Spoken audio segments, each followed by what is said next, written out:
Lang usab sa kalag sa mga membro sa atong pamilya ni ining atong BSC. Mayong gabi kanatong tanan mga igsoon diha kang Kristo. O malipayong pagsaulog sa atong kapistahan ni San Miguel Arcangel.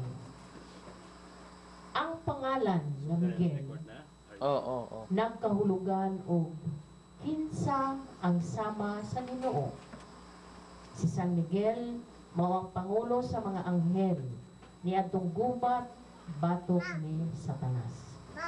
Siya usab ang pangulo sa atong mga anghel nga magbalantay ug tigpanalipod sa simbahan sa pagdala sa atong mga pag-ampo ngadto sa Dios.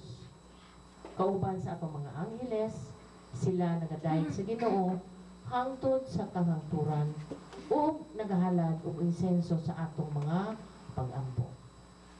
Niini atong panaghiusa karon uban sa atong tema nga paghigugmaay ug maghiusa sama sa usa ka pamilya.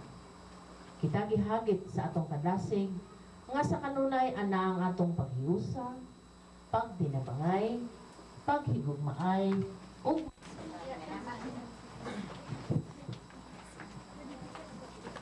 tawag sa Ginoo, madulon ta sa pagtuo, malihuha kita magalawon. Ang Ginoo magkatagahon, ang tawag larawan sa gugma, maoy lagi sa tagsatasa, gitawag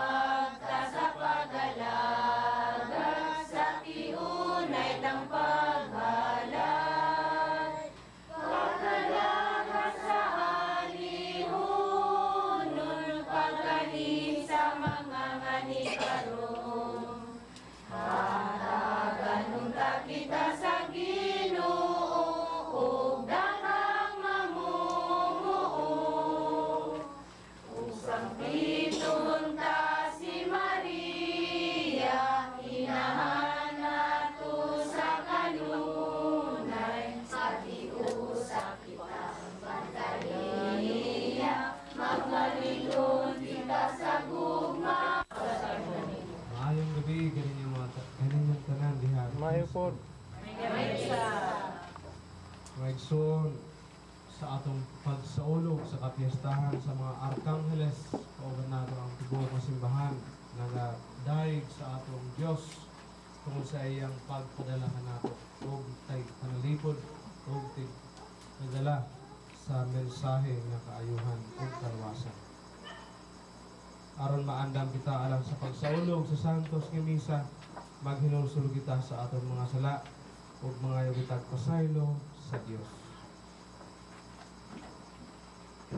Nagakumpisan ako sa Dios, mahal na dalagahon sa tanan, ug kaninyo may igsoon, kay nakalabas ako gawin niyo sa mga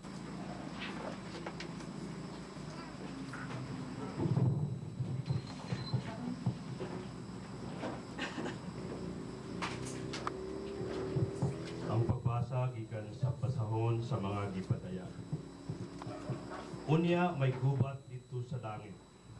Si Miguel ug ang kauban niyang mga anghel nakiksangha sa dragon ug sa mga anghel niini. Apan nabuntog ang dragon ug ang mga anghel niini ug gipahinginlan sila gikan sa langit. Gitambog ang dakong dragon, ang karaang bitin nga gihinganlag yawa o karaang yawa o Satanas nga maoy naglimbong sa tibuok kalibutan. Gitambog siya uban sa tanang mga anghel niya ngadto sa yuta. Unya nadungog ko ang singgit gikan sa langit nga nagingon, ania nagayod ang kaluwasan gikan sa Dios. Ipadayag nagayod sa Dios ang gahom niya ingon nga hari o gipakita sa mga Mesiyas ang iyang otoridad. Kayang tigsumbong sa atong mga kaigsuonan nga nagbarog sa atubangan sa Dios ug nagsumbong kanila adlaw o gabi, gihinginlan nga gikan sa langit. Gibuntog sa atong mga kaigsuonan ang yawa pinaagi sa dugo sa nating kornero ug sa kamatuoran nga gisangyaw nila ug sa gikalipay nila ang pagpakamatay.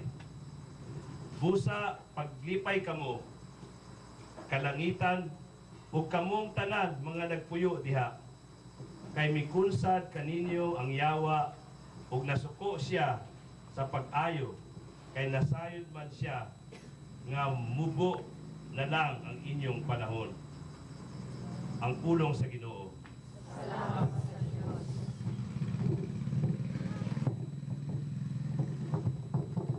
Salmo responsorio.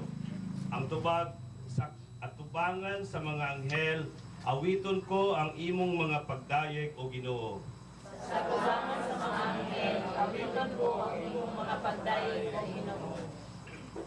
Pasalamatan ko ikaw o Ginoo sa tibuok kong kasing-kasing, kay imong gidungog ang mga pulong sa akong baba. Sa atubangan sa mga anghel, awiton ko ang imong pagdayeg. Mga simba ako sa imong balaan nga templo o pasalamatan ko ang imong ngalan. Tubag. Sa tubangan sa mga anghel, awiton ko ang imong mga pagdayeg o Ginoo. Tungod sa imong kaluoy ug imong kamatuoran, kay imong ipadala labaw sa tanang butang ang imong ngalan ug ang imong saad. Sa akong pagsangpit, gipatalanghugan mo ako. Imo akong gilig-on sulod sa akong kaugalingon. Tubag. Sa tubangan sa mga anghel, awiton ko ang imong mga pagdayeg o Ginoo. Ang tanan nga hari sa yuta magpasalamat kanimo, Ginoo, sa pagpakadungog nila sa mga pulong sa imong baba. Ug mag-awit sila sa mga dalan sa Ginoo. Dako ang himaya sa Ginoo. Tubag.